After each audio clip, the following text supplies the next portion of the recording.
Assalamu alaikum and a very warm welcome to EACD classes. My name is Tawqirul Islam And I am your tutor for this course. I welcome you to this new series. Thank you so much for clicking on this video. Let's get started.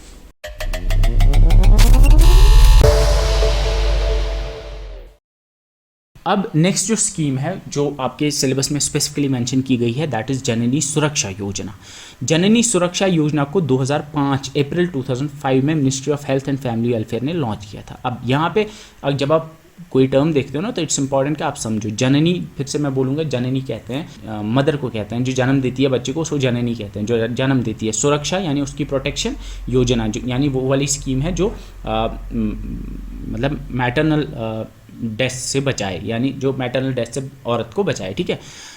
अब यहाँ पे India में approximately 56,000 women annually die due to pregnancy related complications. लगभग 13 lakh infants यानी 13 लाख बच्चे जो है वो फर्स्ट ईयर में ही गुजर जाते हैं डिफरेंट हेल्थ इश्यूज़ की वजह से।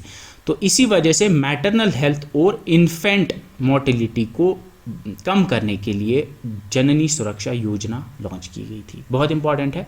जननी सुरक्षा योजना को अप्रैल 2005 में लॉन्च किया गया था by modifying the national maternity benefit scheme, जिसको अगस्त 1995 में लॉन्च किया गया था। तो याद रखना है कि ये भी पूछा जा सकता है जननी सुरक्षा योजना जो है वो किसको मॉडिफाई करके बनाई गई थी। तो पहले एक स्कीम हुआ करती थी जिसका नाम था नेशनल मैटरनिटी बेनिफिट स्कीम, जो 1995 में लॉन्च की गई थी। उसी को फिर 2005 में मॉडिफाई करके जननी सुरक्षा योजना बनाया गया।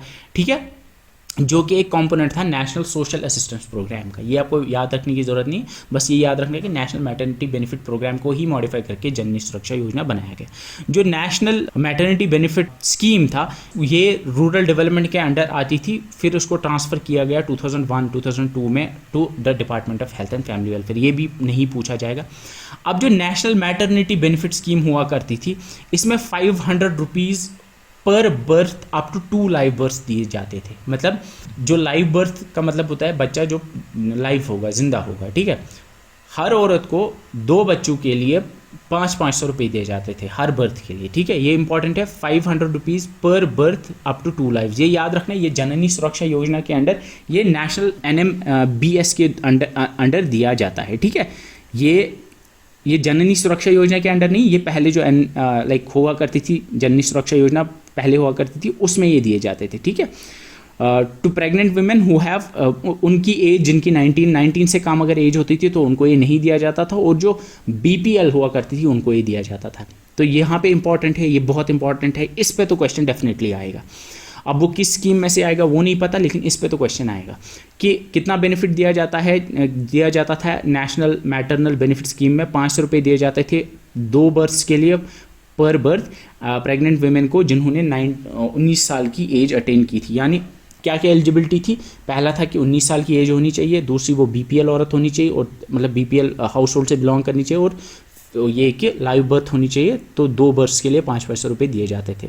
व्हेन जननी सुरक्षा योजना was launched, the financial scheme of 500 was replaced by a graded scale of assistance based on the categorization of states। इसका मतलब है कि पहले NMBS के अंतर्गत सबको, मतलब सारी BPL हाउस होल्ड को, चाहे वो जिस भी स्टेट से बिलोंग करती थी, चाहे वो रूरल से थे या अर्बन एरिया से थी, 500 रुपये दिए जाते थे। लेकिन फिर जो ये 500 रुपये ही दिए जाते थे इसको चेंज किया गया था। इसको एक graded scale graded scale assistant based बनाया गया। मतलब अर्बन एरियाज़ के लिए अलग पैसा था, मतलब जो अर्बन एरिया में रहती थी उसको लाइक कम पैसे देते थे, थोड़ा ज़्यादा मिलता था रूरल एरिया वाली माओं को। ठीक है, इसके अलावा स्टेट्स को कैटेगराइज किया गया 2 कैटेगरीज में। मतलब जितनी स्टेट्स थी उनको 2 कैटेगरीज में डिवाइड किया गया, low performing states and high performing states.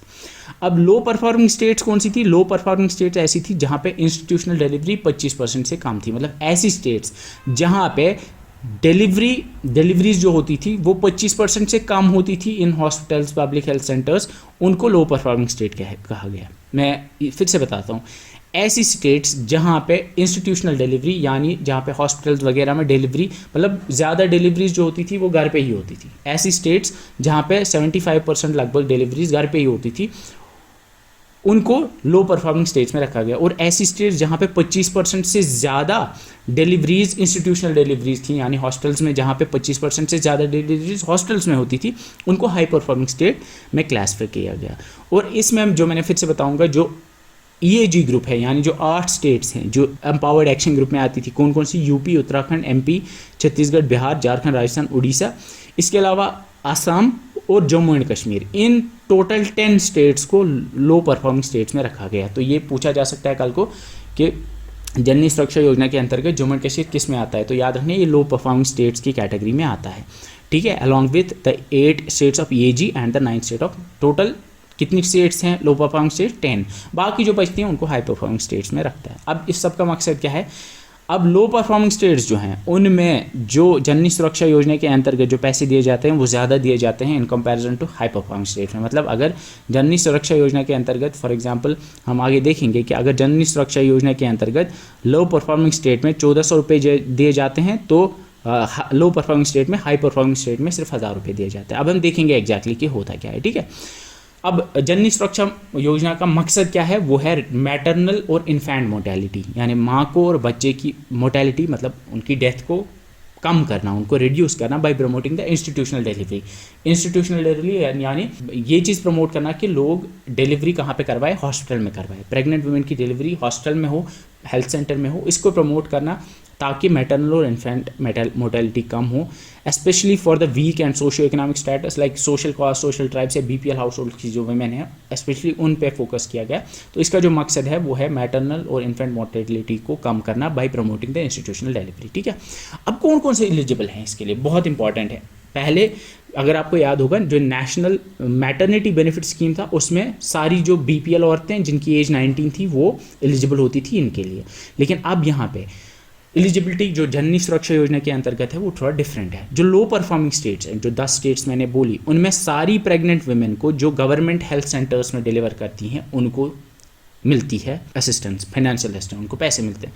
अब जो हाई परफॉर्मिंग स्टेट्स हैं उनमें सब वुमेन को नहीं मिलता है, उनमें सिर्फ BPL, SC और ST वुमेन को मिलता है जो गवर्नमेंट हेल्थ सेंटर्स में जन्म देती है, ठीक है। अब जो प्राइवेट, जो BPL, SC या ST वुमेन प्राइवेट इंस्टीट्यूशंस में देती हैं, प्राइवेट इंस्टीट्यूशन यानी प्राइवेट हॉस्पिटल में जन्म देती हैं, चाहे वो लो परफॉर्मिंग स्टेट की हो या हाई परफॉर्मिंग स्टेट की हो, उसको भी जो है असिस्टेंस मिलेगी। फिर से मैं बताता हूँ, लो परफॉर्मिंग स्टेट्स में सब वुमेन को मिलता है गवर्नमेंट, यानी सिंपली मैं बोलूँगा कि गवर्नमेंट हॉस्पिटल में लो परफॉर्मिंग स्टेट में सारी वीमेन को मिलता है, गवर्नमेंट हॉस्पिटल में हाई परफॉर्मिंग स्टेट में सिर्फ BPL, SC और ST को मिलता है। प्राइवेट इंस्टीट्यूशन में चाहे लो परफॉर्मिंग स्टेट की हो या हाई परफॉर्मिंग स्टेट की हो, लेकिन BPL, SC, ST अगर हो तो उसको भी असिस्टेंस मिलेगी, ठीक है। ये पूछा जा सकता है, ये इंपॉर्टेंट है, ये 3 चीज़ें आपको याद होनी चाहिए। ये जननी सुरक्षा योजना की मैं बात कर रहा हूँ। अब बेनिफिट क्या दिए जाते हैं, बेनिफिट जो होते हैं वो डायरेक्ट बेनिफिट ट्रांसफर के थ्रू दिए जाते हैं, यानी डायरेक्टली बैंक अकाउंट में पहुँच जाते हैं पैसे। अब कितने पैसे देते हैं, पहली है यहाँ पे लिखा है रूरल एरियाज ऑफ LPS, यानी low performing states, low performing, for example Jammu and Kashmir के किसी गांव में, लो परफॉर्मिंग स्टेट के किसी गांव में अगर कोई डिलीवरी होती है किसी माँ की in the government health centre, उसको 1400 रुपये मिलते हैं, और जो आशा वर्कर होगी उसके साथ उसको 600 रुपये मिलते हैं। अब हाई परफॉर्मिंग स्टेट में अगर रूरल एरिया, गांव की कोई औरत है जो जन्म देती है किसी हॉस्पिटल में, उसको सिर्फ 700 रुपये मिलते हैं और आशा वर्कर को वही 600 रुपये मिलते हैं। तो यहाँ पे आप देख पा रहे होंगे कि लो परफॉर्मिंग स्टेट्स में ज़्यादा पैसे दिए जाते हैं, क्योंकि लो परफॉर्मिंग स्टेट्स में 25% से कम इंस्टीट्यूशनल डिलीवरीज है। तो मकसद जो है वो जननी सुरक्षा योजना का यही है कि इंस्टीट्यूशनल डिलीवरी को बढ़ाया जाए, इसीलिए लो परफॉर्मिंग स्टेट में ज़्यादा पैसे दिए जाते हैं ताकि ज़्यादा से ज़्यादा औरतें जो हैं, ज़्यादा से ज़्यादा लोग जो है वो इंस्टीट्यूशनल डिलीवरी करवाएं। अर्बन एरियाज़ में, लो परफॉर्मिंग स्टेट्स में, यानी लो परफॉर्मिंग स्टेट्स के जो अर्बन एरियाज हैं उनमें 1000 रुपये दिए जाते हैं मदर को, 400 रुपये दिए जाते हैं आशा वर्कर को, और urban areas of high performing states वहाँ पे 600 रुपये दिए जाते हैं मदर को और 400 रुपये दिए जाते हैं आशा को। ये नंबर्स बहुत ही ज़्यादा इंपॉर्टेंट है, आपको याद रखना है।